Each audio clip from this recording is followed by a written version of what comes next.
Dominique Régnier, bonjour. Bonjour. Professeur des universités à Sciences Po, vous êtes directeur général de la Fondation pour l'innovation politique, la Fondapol. Vous êtes l'auteur de nombreux ouvrages portant notamment sur le populisme. Sous votre direction et pour le compte de la Fondation, a été publiée en octobre chez Plomb une enquête internationale très fouillée, Où va la démocratie? On y apprend que pour un tiers des Européens comme de Français, voter ne sert à rien. Cette défiance peut-elle s'assimiler à un rejet de la démocratie? Rejet, on en voit des traces. Ce n'est pas encore un sentiment dominant. Il faudra prendre le temps de nouvelles mesures pour voir si cela progresse. Mais il y a manifestement à la fois une interrogation d'une partie des Européens sur la validité du modèle démocratique, et notamment, peut-être on aura l'occasion d'en parler chez les jeunes Européens, et puis aussi le sentiment plus critique que la démocratie telle qu'elle fonctionne mal. Et donc c'est une combinaison de lassitude, de rejet et d'insatisfaction. Donc vous nous rassurez, c'est quand même pas un rejet total de la démocratie? Non, il y a des signes qui sont inquiétants, mais on peut le dire ainsi. Oui. Alors il y a une remarque intéressante, enfin il y a beaucoup de remarques intéressantes, mais on voit que les États-Unis et l'Europe ont à peu près la même approche de la mondialisation, ils l'acceptent. Mais l'Europe se montre moins confiante dans l'avenir que les États-Unis. Pourquoi ? C'est un peu une constante. Alors l'écart se réduit avec les États-Unis, qui sont moins optimistes qu'ils ne l'étaient dans les années précédentes. Mais parce que leur niveau de vie a plus baissé d'ailleurs. Mais il n'empêche, ils sont plus confiants dans l'avenir que les Européens. Alors, il y a toujours aux États-Unis cette idée de conduire le monde. Hein. Même avec Trump. Même avec Trump, encore, disons. Hein, et c'est vrai que c'est la première puissance du monde, encore. Les Européens cherchent un peu quelle est la voie qui les porte, quel est le chemin qu'ils suivent comme Européens. Et ils voient bien de nouvelles puissances émergentes. On parle beaucoup de la Chine, bien sûr, en ce moment, et à raison. Le sentiment que le XXIe siècle pourrait être, par exemple, non pas américain, ni même européen, mais asiatique, c'est pas en soi une mauvaise nouvelle, mais ça nous échappe à nous, Européens. La fin de l'Occident ? Il peut y avoir quelque chose, mais je crois que ça traverse l'enquête, ce sentiment d'un déclassement de l'Occident, et que c'est quelque chose qui travaille beaucoup. La perception que les Européens et les démocrates ont de leur futur collectif comme individuel. Alors vous avez parlé des jeunes tout à l'heure. Alors ce qui est frappant, c'est qu'un Européen sur 3 est attiré par un régime autoritaire, et que ce taux est encore beaucoup plus élevé dans les pays d'Europe centrale et orientale, notamment en Estonie, Lituanie et Bulgarie. Alors on a envie de se demander, à lire cette étude, finalement, est-ce que l'Europe doit regretter d'avoir fait cet élargissement à l'Est ? Bon, après, il y a aussi des appréciations que chacun pourra partager ou pas. Moi, je crois que non. Je crois que c'était une grande idée. On a malheureusement appelé ça élargissement. On aurait dû appeler ça réunification de l'Europe. C'est un grand moment historique qui était parfaitement nécessaire. Ça secoue beaucoup, c'est sûr. En Europe centrale et orientale, en ce moment, il y a des tensions de ce type, une sorte d'élan vers l'autorité, qui d'ailleurs n'épargne pas, ça peut surprendre les auditeurs, mais n'épargne pas l'Italie, qui est au même niveau de souhait d'un régime autoritaire. Donc c'est quelque chose qui bouge un peu plus qu'aux seules frontières de l'Est, et qui est très lié à la volonté de voir les frontières maîtrisées, notamment pour faire face on y reviendra sur, évidemment, le flux migratoire. Alors, il y a autre chose qui est intéressante. Vous remarquez que les partis qui ont prôné le Brexit en Grande-Bretagne ont pratiquement disparu. Donc, à vous lire, est-ce que le référendum est une bonne chose ?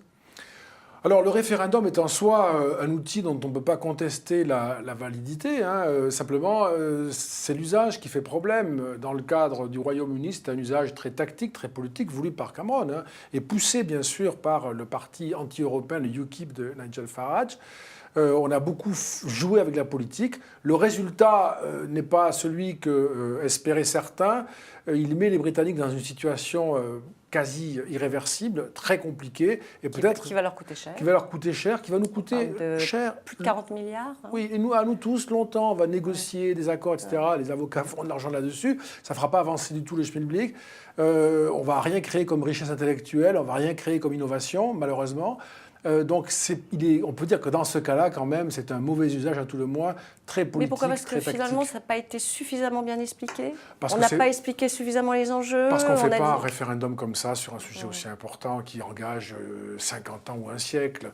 On fait ça d'abord sur des débats profonds qui prennent le temps de se déployer. Et puis, je crois qu'il faut des règles sur des grandes questions.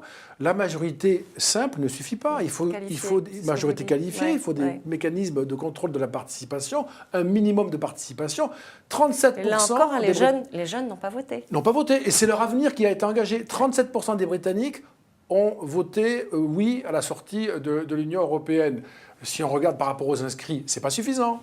Alors vous dites quelque chose de très intéressant d'ailleurs. Vous dites que si la Grande-Bretagne avait été dans l'euro, le Brexit ne se serait pas fait. Moi, je le crois. Et qu'en fait, le meilleur rempart au populisme, ce que vous appelez le populisme, c'est l'euro. Ah, aujourd'hui, c'est très clair. On le voit dans les données d'ailleurs. L'attachement, ça c'est tout à fait curieux, étonnant et même assez amusant, l'attachement à l'euro pour les Européens de la zone euro est beaucoup plus fort.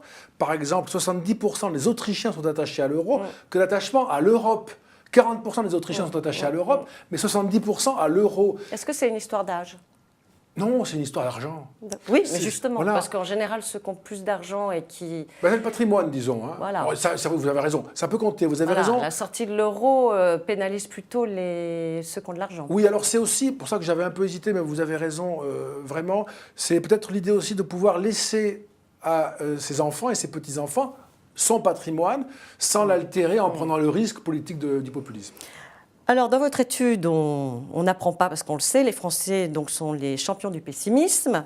63% d'entre eux plaident pour un gouvernement d'experts, rejetant le gouvernement des technos. Est-ce qu'on peut dire qu'Emmanuel Macron, là-dessus, a mis en place un gouvernement d'experts? En tout cas, la manière dont il conduit sa présidence depuis qu'il est au pouvoir, depuis qu'il a été élu, dans les conditions que l'on sait, indique qu'il a réfléchi, sans doute aussi très largement en opposition au président précédent, qu'il a réfléchi à cette demande de décision, d'expertise et d'autorité. Cette combinaison-là, semble-t-il, il s'efforce de l'incarner. Alors à un moment donné... Donc plutôt expert que techno alors ? Plutôt expert que techno. Alors, il a un entourage techno, hein, donc on va voir si c'est pas trop techno, parce que la politique, c'est quand même très vivant, très palpitant, et ça peut pas être que techno. On peut pas avoir raison techniquement dans des affaires politiques, ou en tout cas, c'est pas suffisant.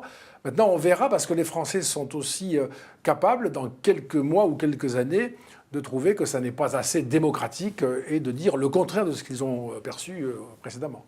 Alors revenons à ce fameux thème de l'immigration. Donc dans votre étude, on voit que 2/3 des Européens adhèrent au principe de l'accueil des réfugiés, mais ces 2/3 estiment que pour chacun de leurs pays, l'immigration est plutôt négative et que l'islam représente une menace. Alors comment un gouvernement peut gérer ce paradoxe ? D'abord, sur ce point, pardon, parce que c'est vraiment très important, on a posé d'autres questions, il est bien normal de ne pas toutes les évoquer. Les Européens n'expriment pas de sentiments racistes.